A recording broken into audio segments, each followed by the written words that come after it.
morning, good afternoon, and good evening to all. Welcome to Melanated Mondays. I hope you are here to get your Mondays melanated. All right, y'all, you know what it is. Roll call. All right, Miss Destiny. Hi, everyone. Happy Monday. I hope y'all are ready for today's podcast. Miss Dee. What up, y'all? It's just Dee. I hope y'all are here to get y'all's Mondays melanated. Let's get into it. Miss April. Hey, y'all. Let's get melanated. Miss Gabrielle. Hey, everybody. I hope you beautiful people are having a great Monday. And Miss Nikita. Hi, everyone. Hope you're ready to join a great conversation. All right, y'all. I hope y'all here to chop it up with us. So for the first segment, we'll be talking about affirmative action. All right, Nikita, take it away. Thank you, Demi. So, affirmative action. Affirmative action is one of those things that, in my opinion, many people do not pay attention to unless they experience it firsthand. For those who do not know what affirmative action is, as I did not, it refers to a set of policies and practices or organization seeking to increase the representation of groups based on their gender, race, sexuality, or nationality in areas in which they are underrepresented. The goal of affirmative action is to decrease the inequalities gap in employment and pay, increasing access to education, promoting diversity, and redressing past wrongs, harms, or hindrances. Affirmative action exists in one way or another in countries all over the world. In the United Kingdom, it is called positive action, and in India, it is the reservation system. But affirmative action was first introduced in the United States by President John F. Kennedy in 1961 with Executive Order 10925. It was later expanded to include women by President Lyndon B. Johnson in 1965 with Executive Order 11246. Affirmative action is a controversial topic of discussion for everyone involved. Those who benefit from it may feel negatively about the process when it seems that educators or employers care more about meeting quotas than they do about what their credentials or what they can help an organization accomplish. There are those who also feel that affirmative action may cause some racial tension. Critics of affirmative action think it should be discontinued and feel that it replaces old wrongs with new wrongs and that it is a form of reverse discrimination. They feel it is unfair and that those selected over other qualified candidates were chosen merely to fill a quota and not for their personal achievements. In either case, affirmative action is absolutely necessary when it comes to narrowing the employment gap between whites and blacks or men and women in the labor market or increasing the diversity of higher education schools. This program allows minority groups to get a foot in the door to showcase exactly what they can bring to the table without the interference of discrimination or personal bias. Without it, history has proven that minority groups would not have even had the opportunity to a fair competition. Affirmative action levels out the playing field. So, ladies, I have a couple questions for you. What are your opinions about affirmative action? Do you think you have been a subject of affirmative action? And do you agree or disagree with affirmative action? I think affirmative I'm gonna kick myself for saying this. I feel like, but I'm gonna say it because I feel like it needs to be said. I think affirmative action is a double-edged sword for us. I'm not against it because I have mentors who have benefited from affirmative action, and I don't think that they would have been able to pave the way for me had it not existed. You know what I'm saying? But I've also seen where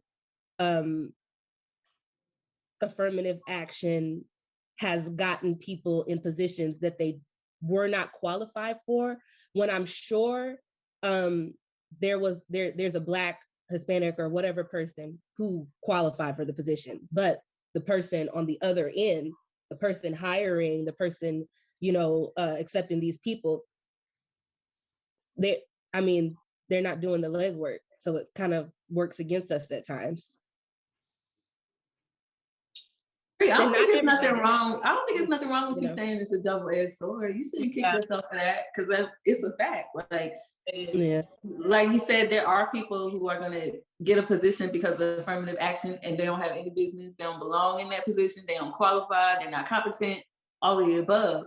But in the same breath, if you look at the boys club or the network of, I'm just gonna say old white men, because that's the typical stereotype or whatever. But Yeah, if you look at that network, it's young white kids getting jobs that they're not qualified for because their daddy knew they uncle or something like that, So exactly. So I don't see nothing wrong. Well, I do see something wrong with people getting jobs they don't have no business in, but that shouldn't be a reason to disband it because that's going to happen regardless. But Right. And I feel like about who it's you know. necessary, and I agree with it because it does. How you get somewhere does matter, but not as much as what you do when you get there, and that gives people the opportunity to see that Black people are competent. I want to give them this job, maybe not, but I did because of affirmative action, and now I see what they can do. So I think it's 100% necessary. And Nikita, I wonder if they who said that affirmative action causes racial tension, I wonder what color they are, because racial tension was alive and well way before affirmative action was. So I don't think that causes racial tension, but it does set the stage to say, oh, you only got this job because you're Black, or you're not really qualified, you're just Black, or you're the best of only the Black that's people. not even true. Exactly. That affirmative action is this big, but it's not even, you're still having to compete. It, like Nikita said, it just levels the playing field. You know what I'm saying? And even then, you still got to work twice as hard if you my color. Yeah. Exactly. There was this one girl when I was in college. I went to Texas State, and we were just right down the freeway from University of Texas. And there's this girl. Her name is Abigail Fisher. I did a little research, but she started her case back in 2008. It didn't finish until 2015, and she was saying that she wasn't given a fair chance because she was white and a Black person got in before her. But they went to the Supreme Court and found that the school in Texas, all schools in Texas accept the top 10% of all schools, of all high schools. And so they automatically get a spot at UT. And so that's 75% of their school. Then they have 25% for anybody. So you still got to weigh with your GPA, your rank, all of that. And race is only 1% of that, one little small thing. And so she was like, no, this is not fair. And they said, this is part of the Constitution. This is okay. So I think that people already kind of see the negative side of it when there's helpful stuff. People are just trying to get to school. They should have a fair chance to get into school. I'm talking about Black people. And just let them have that, work, you have to work harder. And UT is a top ranking school. So it's hard to get in regardless, So. Wait, look, what kills me is that it's not fair. It's already not fair. So affirmative action is a form of reparation, which reparation is needed to level the playing field. Once we're leveled, which will take probably maybe a few decades if we start now, which we're not. But it's gonna take some time. But until we level the playing field, we can't play fair. You know what I mean? It's necessary to not be fair right now because that's the only way to find the balance. Well, period. Period. I have nothing to say after that. Well, I'm gonna come with. I'm gonna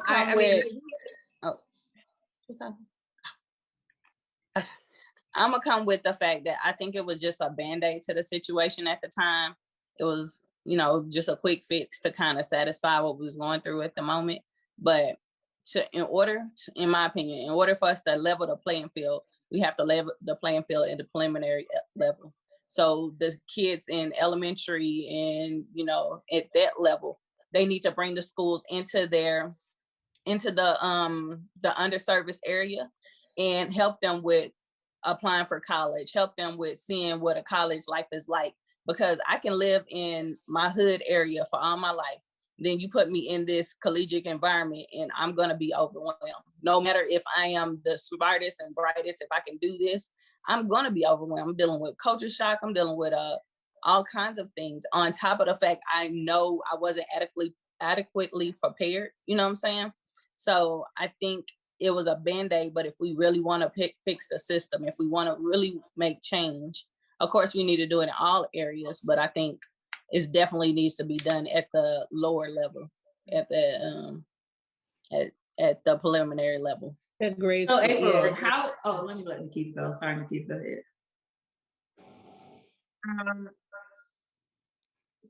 You can go first. I was gonna ask April, so how do you feel about affirmative action in like schools, like in private schools that all white kids go to? Like, how would you feel about affirmative action in schools? Do you think that's just a Band-Aid too? I think it's a Band-Aid. If my books is equal to your books, then what is the need for me to be in your school? Mm-hmm. You know what I'm saying? Like, if I'm getting the same funding that you're getting, then why do I need to have affirmative action? The problem is, like I said, I think it's at the base level. Whenever your schools are being funded by your area. So if you are in a low income area, your schools are going to be trash because they're not going to be able to afford much. If you're in a high income area, then of course their taxes are higher and they can funnel more money into the school. So therefore they're getting the new books, the technology, and all these things. So like I said, if I have the same opportunity at the base level in the beginning, at my foundation is the same as yours, then we don't need affirmative action. I'm going to perform. I'm going to get there. Yeah. Makes sense. I agree. So, okay. This may or may not be true. This is just how I see it. I think affirmative action is necessary in that it combats people's hidden prejudices, maybe prejudices or biases that they aren't even aware of having themselves. Like if they're on a board looking at applications for students to get into their school or to be offered a job at their firm, and they see, oh, this person is Black or this person has a Black name or whatever, they might subconsciously say, okay, well, maybe not that person. Maybe we should go with this person with a regular name that, you know, they might be white. And I think that affirmative action makes them, I guess, see that subconscious bias and try to avoid it if necessary. I do think that I agree with what Didi said earlier. I do think that in some cases, there are cases where people are accepted into a firm or into a college or school or whatever when they're not qualified.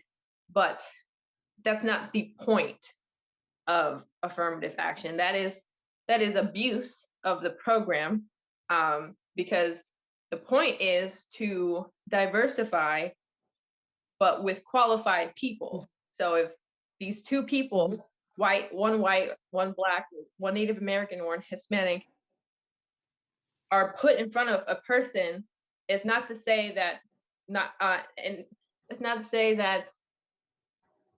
any of them aren't qualified position. They're all qualified. They all have really great records or whatever. But then your decision is, okay, well, I'm going to pick this candidate.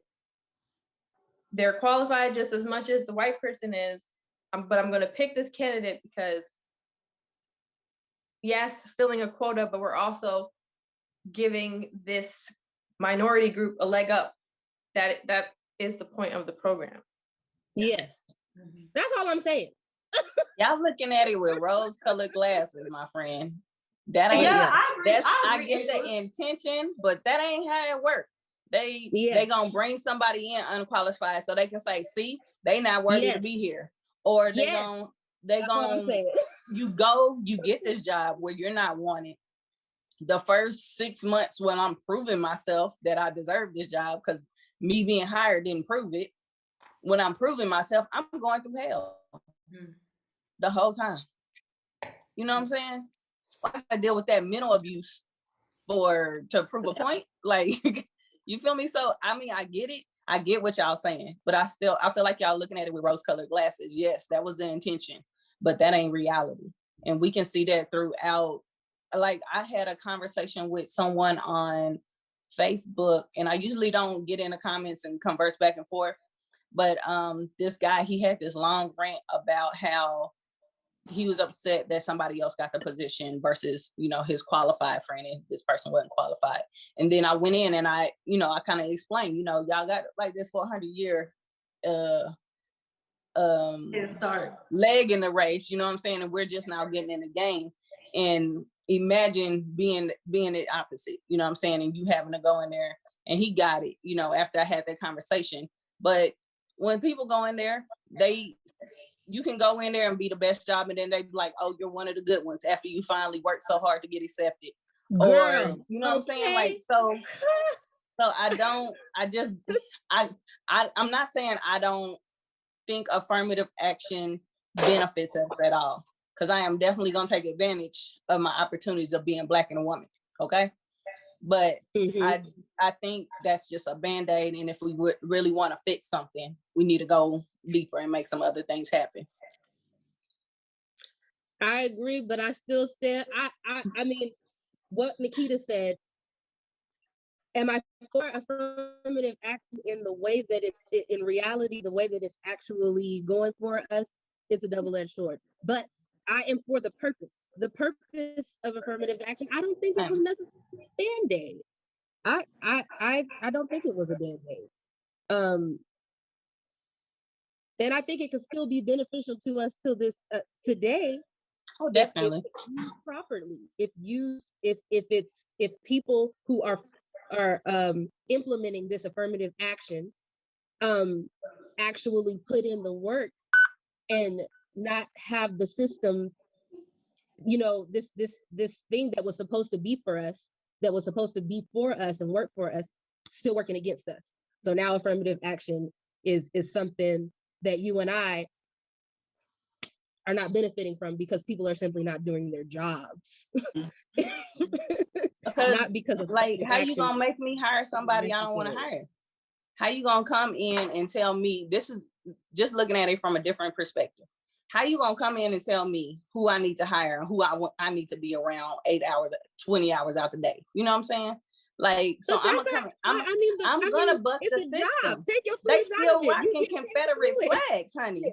They still rocking Confederate flags. So if they can't accept losing the war, they damn sure can't accept me coming up in here and getting a job. Well, it's not all of them, though. It's not. And I'm not saying that everybody's bad. I'm just saying that we're looking at it with rose-colored glasses, because yes, ideally it's written, and if everybody followed what they were supposed to do, it would be perfect. People do get in the door with it. It does benefit some people, but I think if we want to do better, if we want to, we just got to dig deeper. Like, it was a nice Band-Aid for the time. That was like 50 some years ago. We got to do something else. It's time to refresh the system, Yeah, refresh the system. I agree. I do too, because I feel like that's also the case with the Constitution. If you are giving rules and laws to a racist mind, they are going to manipulate those rules and laws to fit their races. Yes. So it was a Band-Aid in the sense that you cannot change people's minds just like that. But it's not even that. I think it's at a fundamental level. Like, if you tell a child, stop doing this because I said so, they're not gonna do that. Regardless, you can tell them, and you can do until you change that mindset. Until you change that mindset, until you get to the foundation of why they're acting that way. Exactly. You can put rules, and how many times we had you're gonna drive yourself crazy. Don't run. You know what I'm saying? And you be like, It's like telling me right now, girl, don't turn around, but it's a finance dude behind you right now. Well, we gotta I'll tell change you the what, we're dealing mindset. with natural consequences. That's for sure. Oh, definitely. But we gotta education, changing the mindset of people. The affirmative action was meant for us to be mixed and come in the room together and have those conversations. But I think we need more. I think we need to be forced in the room. I think we need to be forced to sit together, because I mean the anguish is on both sides. You know what I'm saying? Yeah. I don't want to do what you don't want to do with me. Yeah. And I know this is probably a completely different segment. This probably be discussed for a completely different topic somewhere down the line. But I believe that we shouldn't necessarily be, well, okay, I'll say this. There are a lot of us who are called, but few of us answer the calling. I feel that we shouldn't be worried about forcing ourselves in anybody's room. We should be creating our own room, is how I Absolutely feel, you know? Absolutely.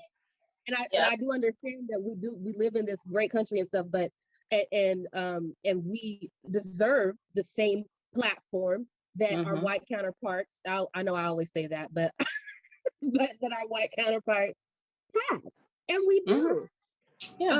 However, it should be a reason to be great, to elevate, and not a reason to stay stagnant and, oh, the man.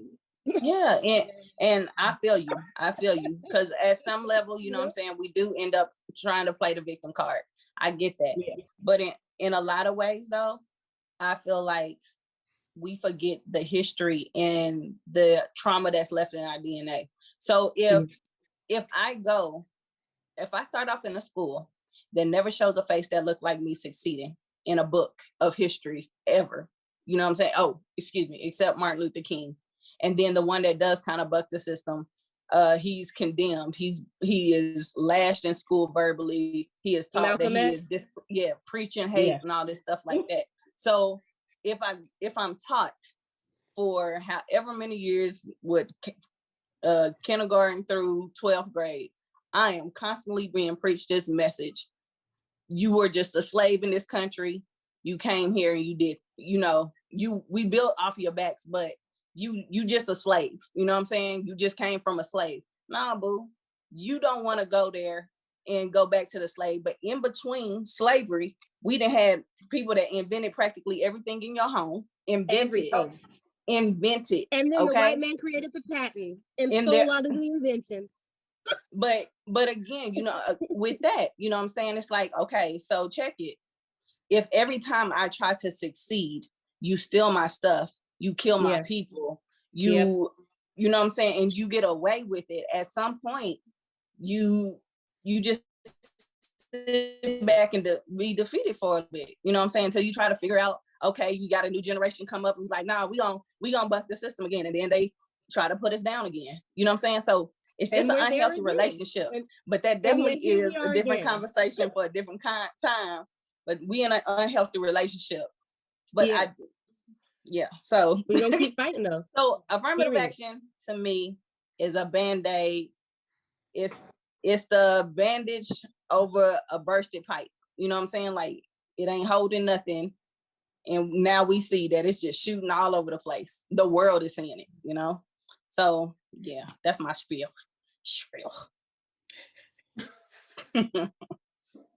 All right. Well, so what do y'all think about affirmative action? We've had a whole discussion about it. Let's hear what you guys have to say about it. I'm really excited to hear the conversation and see what this stirs up.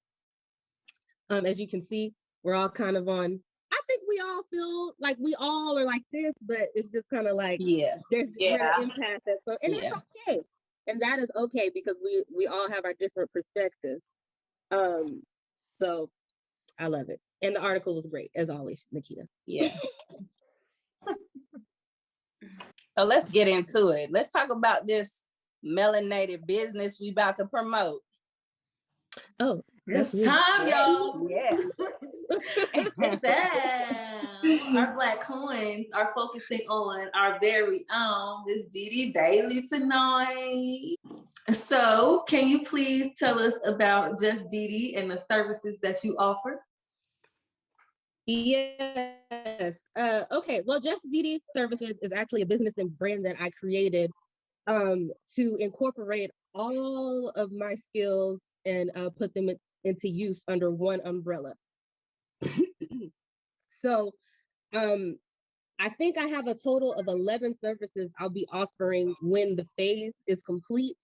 But the first 3, well, I'll give you 4 services. The first 4 services that I will be offering is life coaching. I'm a certified life coach specializing in teen involvement, which is just a fancy way of saying adolescent development, and boundary setting, which is it's a very broad situation that we deal with. A lot of issues that we face is because we are not setting proper boundaries in our, mental boundaries.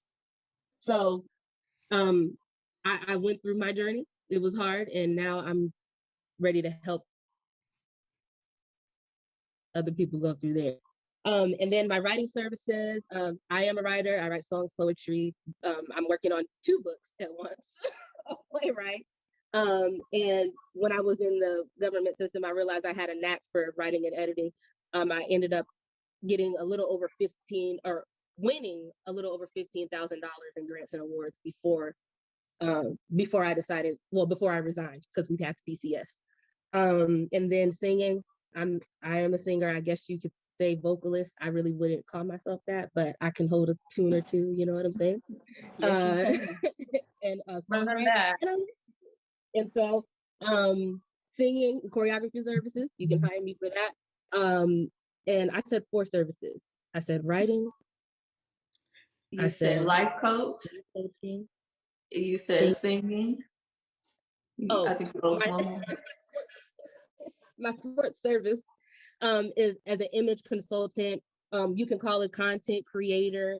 I just pretty much put it under bubble it and say creative services. So in that creative service that I offer, I can help you create your content for your websites, help you come up with, catchy slogans and things of that nature, help you with your image, help you with whatever you need. Like, I got you. I'm your sis. Whatever you need, I got you. And if I don't got you, I know somebody who does. So that's Yes. Okay, so of all the services that you offer, which one was the service that was like, this is the service that gives me the confidence to know that I can go out and do something in somebody's life? Yeah, definitely the teen life coaching service. I have heard many times that I was, you should be a life coach, or you should be a therapist, or you should be a counselor. It's just like, people like that. No, seriously, that's my response. But for the last 10, 11 years, I've been working at a teen center, and then, I finally made it to my dream job, or what I guess you could call it that. Obviously, it wasn't, exactly a dream job, because I'm starting my own company now. I think this is my dream job, but yes, definitely the teen life coaching is a passion of mine. It's definitely not a lot of people in the world that actually likes, that age group.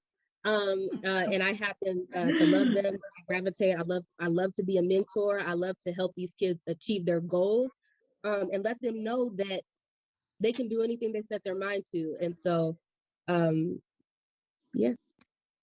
Okay. So how much time would you say that you dedicate to your business? Like, if there was a young entrepreneur who was like ready to jump into it, how much dedication does it require? All of it. All the dedication. All the dedication. I'm gonna tell you right now. I mean, I'm not one of those, LLC witnesses that's, going around telling everybody to start their business.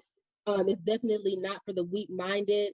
And you think that, because you're talented, because, this is going to be something great. And I'm a very smart, very talented person, and I'm a nerd. You know what I'm saying? I read anything.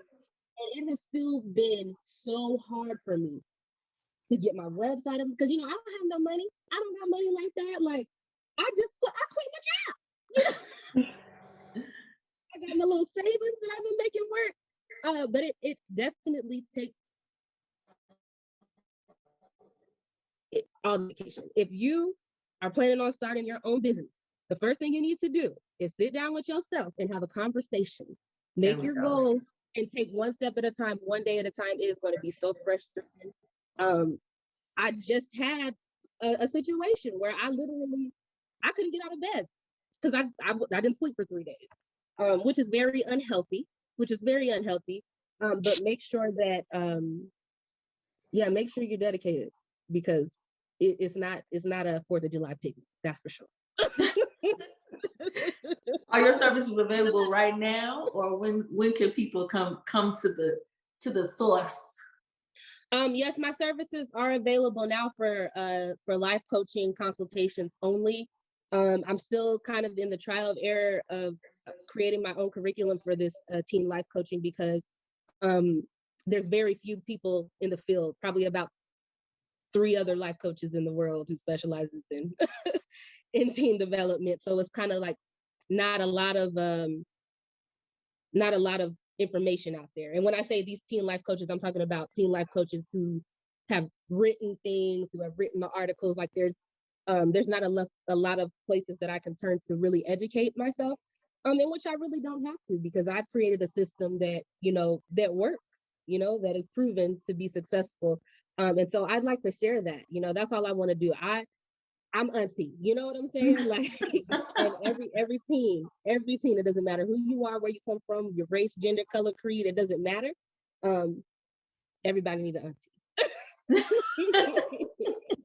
So justddservices.com will be launching on the 28th of February, where I will be offering a couple of other services, and you can go on and book and get my resume, gallery, any and everything will be on. It'll be Just Didi.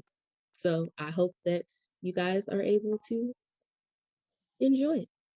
So for your adolescent services, is it like a therapy session or a workshop, or what is the actual program?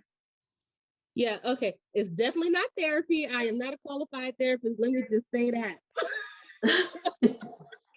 I am not a qualified therapist. I don't do therapy. If you have mental things that you're going through, you hire a therapist. A life coach is here to coach you. I'm your assistant. I'm here to help you reach your goals. I'm not here to pick apart your past. So, but with the teen life coaching, I offer anything because that's what I've been doing for the last 10 years. Like, it doesn't matter. You need help getting a scholarship. You need help, working through the, normal growing pains of being a teen. You're having a hard time with your, work life and school balance. You're having a hard time transitioning. Maybe you had to move, during your sophomore year, and at a new high school, and you don't, necessarily have any friends. You're not necessarily a sociable person. Anything that they may need help with, as far as getting through life, as far as reaching their goals, as far as being their best selves, I'm here to assist them. It's what I love doing. So tell us your website one more time. Yes, it is justddservices.com. I am also on all platforms, Instagram, LinkedIn, Pinterest, Facebook, TikTok, all of them. So follow me, Just Didi or Just Didi Services. If you have any questions, any inquiries, you can email me at justdidi.s@gmail.com. Thank you, ma'am. Y'all, she's an open book. She's willing and able to assist. So make sure you utilize all the resources available to you if you are in need. I think now we're going to pass it on to April. Yes. But before Didi, I am so proud of you, sister. And I think you are doing amazing things in this game. I think teenagers, I remember being a teenager. That was some rough times, and we needed a auntie, you know, an auntie. So I am very proud of you, and I hope we put all her links below, because I'll send you the link. I really hope somebody. Yeah, right. I second that, Aunt Didi. All right. So we've talked about affirmative action. We've talked about the things that have challenged us as a people. Now I want to highlight somebody that I really think played a role, but is kind of overshadowed by her talents more than her activism. And there is a movie that's coming out soon. I think it's United States versus Billie Holiday. And so I hope everybody goes out and supports that movie. But let's talk about Billie Holiday. I'm not going to go into... So she is a jazz musician. She was an infamous jazz musician, world-renowned jazz musician, award collecting jazz musician. But I want to focus on her activism. And if y'all haven't heard the song Strange Fruit, y'all need to go hear it. I cannot honestly listen to the song because I can't not cry and feel a deep sense of pain when I hear it. But so let me talk about it. So her song Strange Fruit played an important role in raising public awareness regarding the horrors of lynching and the necessity of ensuring civil rights. She was able to use this song to promote an idea to her audience, to educate them, and leave them unable, as of PBS said, to ignore the problem of racism. So she was able to take this song and she kept it in her catalog of songs for 20 years, even though nobody wanted her, or a lot of people didn't want her to continue singing this song. Every night that she performed, she would sing this song and make sure that her voice was heard. She used her platform. And so with that, I want to use our mindful minute, something to marinate on. I want to leave y'all with this. Everybody has a platform. Use it with the blessings that you got. So thank y'all. And that was my Black History / something to marinate on. Going back to, when all the protests and everything started early this year, and even before that, anytime anything happened and like athletes or artists and things like that would use their platforms to get messages across. And I think that is so important. And people, I'm sure, I don't know firsthand because, my platform ain't that big, but they got so much backlash for it. You say what? I said, your platform is your platform, sis. It's big. Thank you. Thank you. So, they get so much backlash. I'm sure they lose a few bags over, speaking their mind and, letting people know where they stand. And that is so difficult to do. I don't think a lot of people realize how difficult it truly is. So I just want to, add on a little applaud to Billie Holiday and to all the Black and even non-Black allies or not non-POC allies that do use their platform for, amazing and controversial topics, because it brings light and it's awesome. So shout out to everybody who is strong enough to use their platform for other purposes. I definitely do think it's a good thing that now we have people who are more confident to speak up, because for a while we didn't have a lot of celebrities, I guess, speaking up and using their platform. Right. I think it's not recently with everything going on, a lot of them have came out and has spoken on several platforms. But I think it is pretty cool that we do have the non-POC individuals who are speaking on our behalf, because for a long time at first, we were speaking out a lot. We've been speaking out for decades, and talking, but it felt like it was falling on deaf ears. And I always say it's not until a white counterpart speaks on our behalf and brings it to awareness will their people start to understand. And you kind of see it happen that way the past year or so, when everything went down, when you had more white celebrities or white people of status who, I wouldn't say with money, but people who were important to most people in the world because they had this kind of persona or status.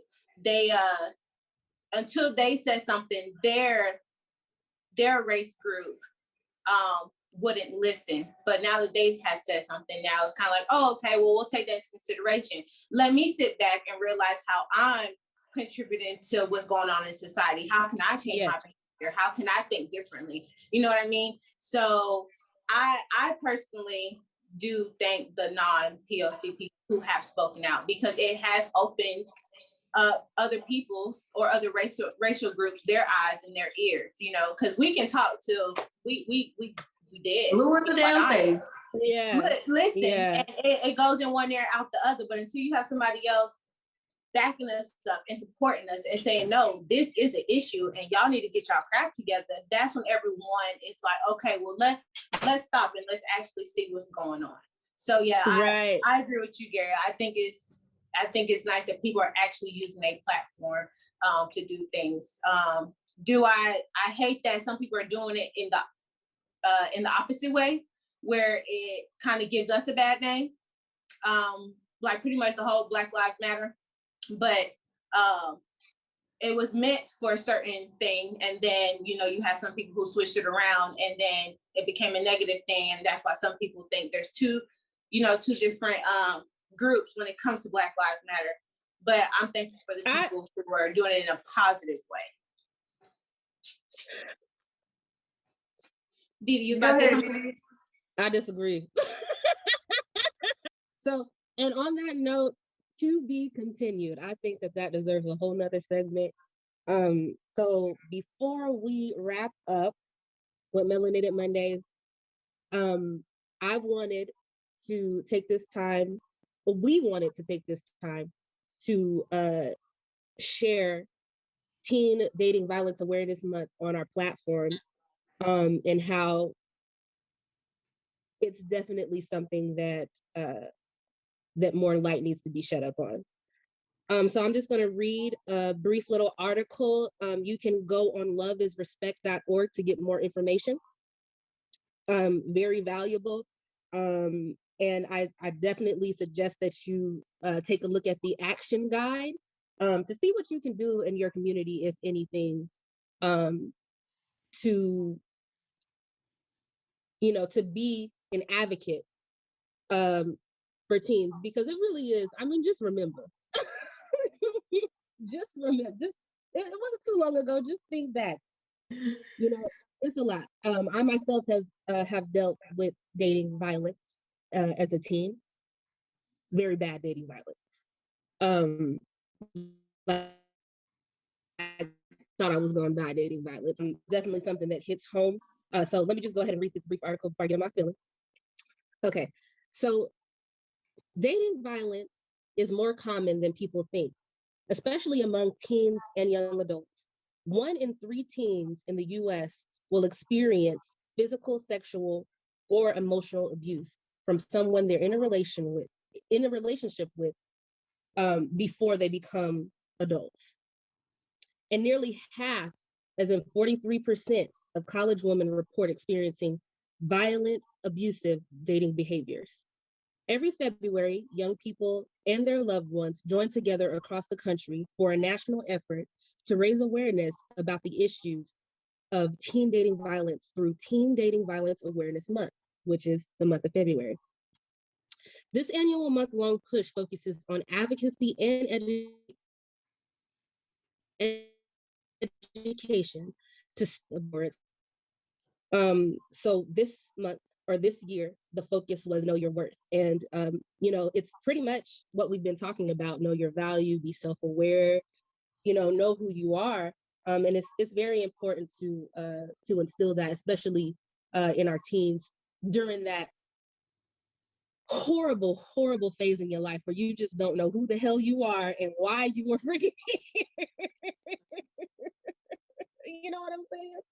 So it's very easy to get wrapped up in toxic relationships, and not just and not just boyfriend, girlfriend, you know, friends. I have seen it all. I mean, it's not pretty. So be aware, know the signs, do your research. And if you have a teen, if you're the mother of a teen, or if you're an auntie or a cousin, or, you know, whatever, try to do your part, you know, try to check up on your people. Because like I said, just think back and remember how rough it was for you. So that's all I got. Yeah. All right. Well, thank you so much for tuning in to this is our 4th podcast, y'all.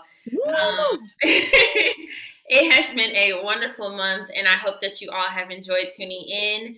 Make sure to like, share, and subscribe to us on all social media platforms, and we will see you next Monday for our next podcast. Have a good one. Have a Melanated Monday, actually. Yeah. Create a great day, y'all. Bye.